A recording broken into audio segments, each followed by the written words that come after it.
Alors, nouveau Siman, Siman Mem Zayin. Maintenant, on va parler vraiment concrètement des Birkot à Torah. Jusqu'à maintenant, c'était Birkot à Shachar, les brachot du matin, qu'on a bien distingué des Birkot à Torah, même s'il y avait des règles qui étaient entrecroisées.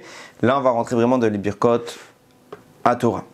Chayav Adam levarer Birkot à Torah bechol yom. On a l'obligation de dire les Birkot à Torah tous les jours. Vetzari lizaer Birkot elu meod. Il faut faire très attention à ces brachot là.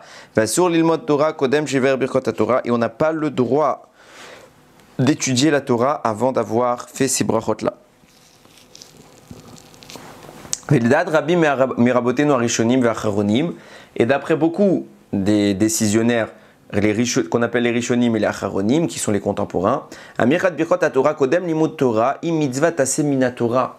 D'après ces avis-là, il n'y en a pas qu'un peu, il y en a plusieurs, c'est une mitzvah positive de la Torah de réciter les Birkot à Torah, au même titre que le Birkat Amazon, ou que le Kriyat Shema, ou que les Tfilin, c'est une mitzvah, ou que d'écouter le shofar. C'est une mitzvah, la même importance. Oulam, les dates à Rambam, Umarana Shulchan Aruch, Verabi Meaposkim, Enan, Ela, Miderabanan. Cependant, ce n'est pas tout le monde qui pense à ça, c'était simplement pour insister que c'est quelque chose d'important. Il existe d'autres avis, que sont, pas n'importe lesquels, le Rambam et le Shulchan Aruch et d'autres après eux, qui disent que c'est une bracha des Rabbanan, donc d'institution rabbinique. Vechen la halacha, c'est ça la halacha. On considère qu'elle est des Rabbanan, c'est juste une bracha, juste, c'est pas le bon mot, mais c'est une bracha des sages. Seulement, on a bien précisé que beaucoup estimaient qu'elle était de la Torah. C'est pour dire qu'elle n'est pas simplement une catégorie lambda, elle est vraiment entre les deux.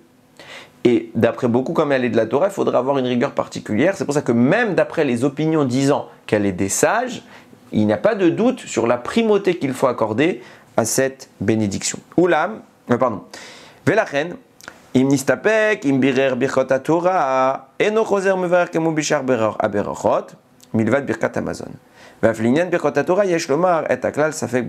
Bon, quand on est dans un principe de la Torah, ça fait des oraita les chumra. Quand on a un doute sur une règle de la Torah, on est machmirim, on est rigoureux.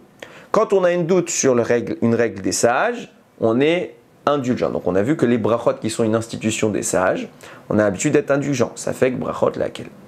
Il y a une exception à la règle, c'est le birkat Amazon qui lui n'est pas une institution des sages, c'est pas une halakha institué par les rabbins, c'est la Torah qui dit ve'achalta ve'savata ou ve'rachta. Tu mangeras, tu seras rassasié, tu béniras. Donc c'est une mitzvah de la Torah, puisqu'on est bien dans une bracha, mais c'est plus une bracha instituée par les sages, c'est une bracha instituée par Hachem. Donc en cas de doute sur une loi de la Torah, on est rigoureux. Donc si quelqu'un il a un doute, est-ce qu'il a fait le birkat Amazon ou qu'il n'a pas fait le birkat Amazon, il refera. Parce que c'est une mitzvah de la Torah. Si quelqu'un il a un doute, est-ce qu'il a fait chez Akol ou qu'il n'a pas fait chez Akol, il ne refera pas parce que c'est une institution des sages. Pourquoi je dis ça? Justement pour modérer la notion de Birkat à Torah. Si tu considères que les Birkot à Torah sont une mitzvah de la Torah, comme beaucoup le pensent, alors en cas de doute, il n'y a pas ça fait que brachot lehakel. Il n'y a pas de lieu de dire d'être indulgent. Au contraire, tu devrais être rigoureux et refaire. Mais si tu considères qu'elle est une institution rabbinique, c'est une mitzvah des Rabbanan, alors en cas de doute, on sera indulgent, ça fait que brachot laquelle. Comme dans cette discussion-là, la halacha considère que c'est une bracha des Rabbanan, alors on ne refera pas la bracha, comme c'est le cas pour toutes les brachot, à l'exception d'une, qui est celle du Birkat Amazon. Mikol Makom, cependant, Imadaim lo itpalel. Si la personne n'a pas encore fait cette fila, nachon sheiten dato latzatche de chovat birkat Torah, birkat ahavat olam, shelifne kriyat shema. Si maintenant il n'a pas encore prié, c'est bien que avant de faire le kriyat shema, puisqu'il pourra peut-être pas s'interrompre, alors il pourra s'acquitter. Tout à l'heure on avait dit dans un autre shiur, on avait dit que, je crois que c'était le shiur précédent, que quand on a fait la tfila, on peut plus se rattraper de la bracha de la Torah et de la bracha de Elokai Neshama, puisqu'elles sont déjà incluses dedans. Et là, pareil, puisque maintenant il va dire il est trop tard, il peut plus se rattraper. Il n'a plus de zone où il peut se rattraper. Il a fini tous les passages. Il arrive maintenant au passage à Ahavat Olam. Il peut plus couper. On a dit qu'on pouvait couper que dans certains cas entre le Yotzer, avant le Yotzer, ou entre les chapitres. Maintenant, il a fini les chapitres. Il va dire la bracha. Il peut plus se rattraper. C'est trop tard.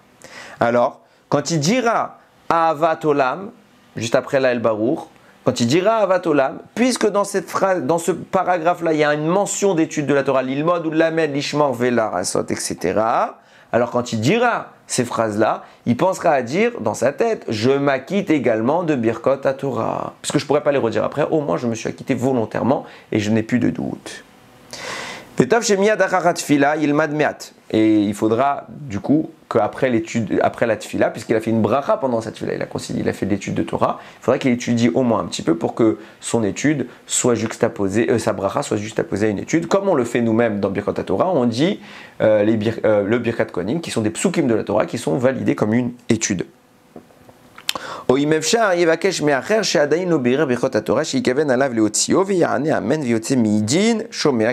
deuxième option, il pourra demander, si maintenant il n'a pas fait la bracha, il pourra demander à quelqu'un dans cette situation qui lui s'apprête à faire la bracha de la quitter. Et on a un principe, shomea keone, quand j'écoute, c'est comme si j'avais prononcé moi-même, on le voit tous les jours.